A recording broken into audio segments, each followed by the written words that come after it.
Μετά από αρκετούς μήνες αναμονής και ύστερα από μια εξαιρετική καμπάνια προώθησης από την LG, η ναυαρχίδα της νοτιοκορεάτικης εταιρείας είναι εδώ.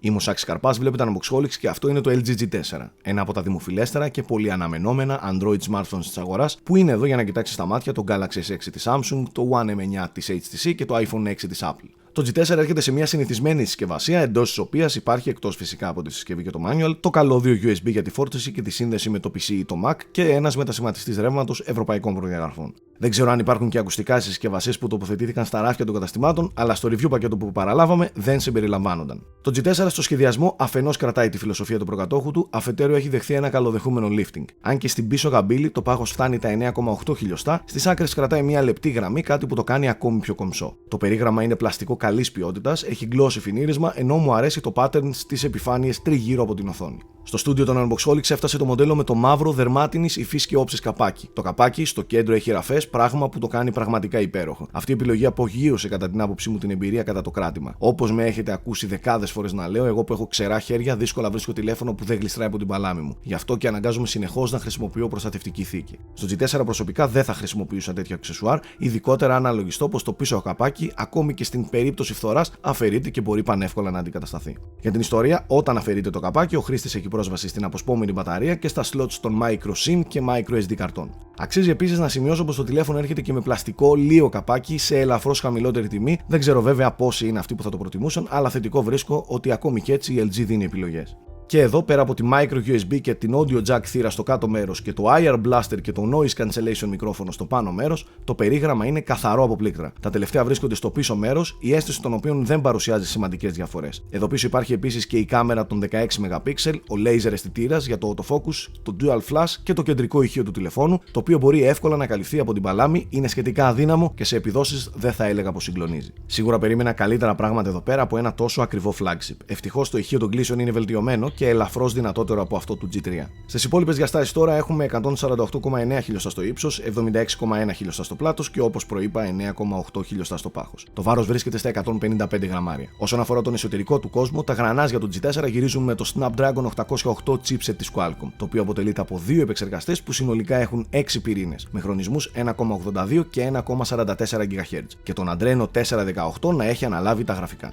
Έχουμε 3 GB στη μνήμη RAM και 32 GB διαθέσιμο αποθηκευτικό χώρο με δυνατότητα επέκτασης μέσω microSD κάρτας έως και 128 GB. Η οθόνη τώρα με διαγώνιο 5,5 inches είναι τύπου IPS LCD, έχει ανάλυση 1440x2560 pixels και πυκνότητα 538 ppi. Η μπαταρία τώρα φτάνει σε χωρητικότητα τα 3000 mAh. Θα ξεκινήσω να μιλάω για το τελευταίο από τα specs που μόλις είδατε, την μπαταρία. Εδώ η LG με εξέπληξε. Η μπαταρία, ακόμη και με βαριά χρήση, με έβγαλε ασπροπρόσωπο, μιας και τελείωνα τη μέρα μου πολλές φορές και με 30% στη στάθμη. Με τα τελευταία updates δόθηκε και η γρήγορη φόρτιση, κάτι που αποτελούσε γκρίνια για τους αρχικούς κατόχους, αλλά πλέον έχουμε και μεγάλη διάρκεια στην μπαταρία και γρήγορο γέμισμα όταν αδειάζει. Αν θα πρέπει να επενδύσουν κάπου οι εταιρείες στο μέλλον, αυτό είναι η διάρκεια των μπαταριών και χαίρομαι ιδιαίτερα που η LG τουλάχιστον προσπαθεί και προσφέρει κάτι καλύτερο. Ένα ακόμη χαρακτηριστικό στο οποίο επένδυσαν πολλά οι Νοτιοκορεάτες είναι η οθόνη. Αν και μου λείπουν τα μικρά bezels του G3, δεν μπορώ να βρω άλλους λόγους για να γκρινιάξω όσο και αν προσπαθώ. Η οθόνη του G4 είναι χάρμα οφθαλμών και σαφέστατα καλύτερη από οτιδήποτε μας έχει δείξει η εταιρεία. Πίστευτα χρώματα χωρίς να το παρακάνει, αν και δεν είναι AMOLED, τα μαύρα της είναι εκπληκτικά, οι γωνίες εστίασης πλούσιες, η φωτεινότητα πολύ υψηλή και οι εικόνες κοφτερές σαν ξηράφι. Αναμφίβολα μία από τις καλύτερες οθόνες που υπάρχουν εκεί έξω. Και περνάω στο software. Το G4 έχει δεχθεί την 5,1 έκδοση του Android και για καλή του τύχη δεν αντιμετωπίζει τα προβλήματα που υπάρχουν σε άλλες συσκευές όπως το Galaxy S6.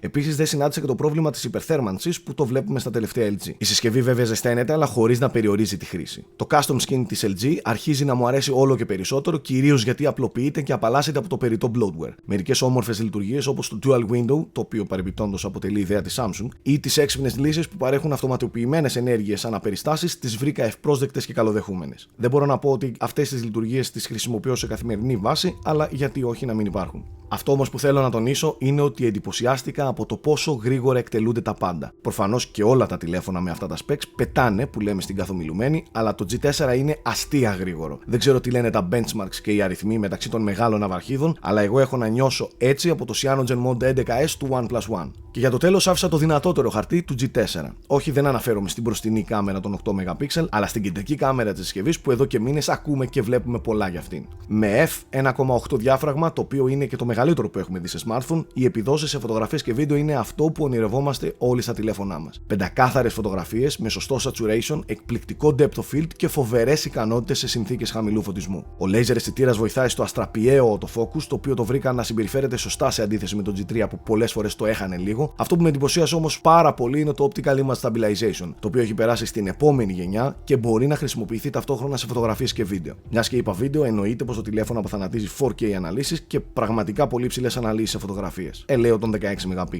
Τέλος, θέλω να σταθώ στο software της κάμερας και δει στο Manual Mode, που πρακτικά προσφέρει τις επιλογές που έχει ένας φωτογράφος σε μια DSLR μηχανή, όπως τη ρύθμιση του ISO, το shutter speed, τις RAW φωτογραφίες, το white balance και άλλα. Αν δεν μου διαφεύγει κάτι, το G4 έχει την καλύτερη κάμερα της αγοράς ή τουλάχιστον ό,τι καλύτερο έχει περάσει από τα δικά μου χέρια.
Το LG G4 είναι διαθέσιμο στην ελληνική αγορά από τις 4 Ιουνίου με επίσημη τιμή λιανική στα 769 ευρώ. Με λίγο ψάξιμο βέβαια θα το βρείτε έως και 200 ευρώ χαμηλότερα, γι' αυτό μην βιαστείτε. Όπως και να το κάνουμε, η τιμή είναι υψηλή και προσωπικά λυπάμαι που αρχίζει σιγά σιγά να καθιερώνεται το 700 Plus στις τιμές των ναυαρχίδων. Σαν του τηλεφώνου τώρα, νομίζω πως το G4 θέτει από τώρα υποψηφιότητα για το τηλέφωνο της χρονιάς. Η LG το πάλεψε τα τελευταία χρόνια, δούλεψε και εν τέλει παρέδωσε μια άριστη σχεδόν σε όλους τους τομείς συσκευή. Όσοι σκοπεύετε να επενδύσετε τόσα χρήματα για την αγορά του επόμενου σας smartphone, το G4 θα πρέπει οπωσδήποτε να βρίσκεται ψηλά στη λίστα σας.